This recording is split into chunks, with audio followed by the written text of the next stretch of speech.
আসসালামু আলাইকুম। বেশি ভালো নাই। বিদেশে আসলাম, কোনো কাজ নাই। দালালের মাধ্যমে মিথ্যা কথা বইলা এই বিদেশে পাঠাইলো আমারে। আজকে আমি এক মাস থেকে বসে আছি বিদেশে, এসে কোনো কাজ নাই। হাইরে, আমার দেশেই ভালো ছিল। 5 লাখ টাকা খরচ করে 5 লাখ টাকা খরচ করে বিদেশে আসলাম, কোনো কাজ নেই।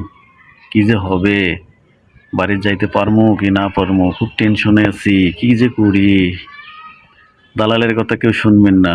দেশে একটা পানের দোকান দিয়ে খেলেও অনেক ভালো আছে, তাও শান্তি।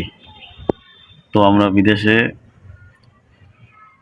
যারা যাব, দালালের মাধ্যমে যাব না, দেখে শুনে তারপর যাব।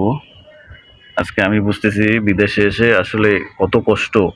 টাকার টাকা গেল, এখন বাসায় যেতে পারতেছি না। সো দেশের মানুষ দেশেই থাকো, দেশে কিছু একটা করো। ভালো থেকো, সুস্থ থেকো। আল্লাহ হাফিজ।